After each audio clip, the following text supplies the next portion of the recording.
أشهد أن لا إله إلا الله۔ سوال ہے کہ آئے وہ نبی کا معنی اے غیب کی خبر دینے والے، کیا یہ ترجمہ صحیح ہے؟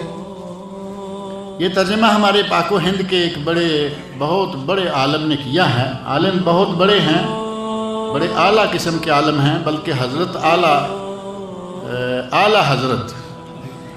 حضرت کے نام سے معروف ہیں۔ انہوں نے یہ ترجمہ کیا ہے، یا ایھا النبی، اے غیب کی خبریں دینے والے۔ غیب نبی پاک کو تھا یا نہیں؟ غیب نبی پاک کو تھا یا نہیں؟ یہ جو میں نے شروع میں بات کی تھی نا کہ ہمارے یہاں تو اتنے معاملات نبی صلی اللہ علیہ وسلم سے متعلقہ ہیں۔ اگر ایک چھوٹی سی مثال سے آپ سمجھ لیں، اگر نبی صلی اللہ علیہ وسلم کو غیب ہوتا تو کیا حضرت عائشہ کی تہمت کو آپ قبول کر لیتے؟ قرآن کریم سورہ نور میں واقعہ شروع میں موجود ہے نا۔ حضرت عائشہ پر منافقین نے تہمت لگا دی، اتنا پروپیگنڈا کیا کہ بعض صحابہ بھی اس میں شامل ہو گئے۔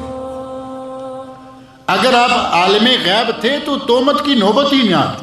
یہاں آ کے کوئی آدمی کہتا ہو، آپ اس کا منہ بند کر دیتے کہ تم یہ غلط کہہ رہے ہو، میں غیب جانتا ہوں، میری بیوی میں کوئی عیب نہیں۔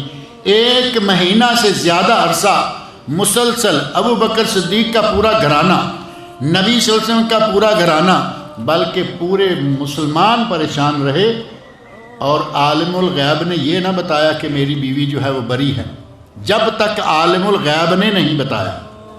قرآن کریم میں اللہ رب العزت نے آیات نازل کر کے حضرت عائشہ رضی اللہ عنہ کی برات کی۔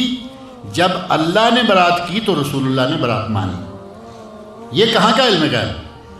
نبی اکرم صلی اللہ علیہ وسلم کو علم غیب نہیں تھا، اور کسی بھی شخص کو اللہ کے سوا علم غیب نہیں ہو سکتا۔ یہ خاصہ کس کا ہے؟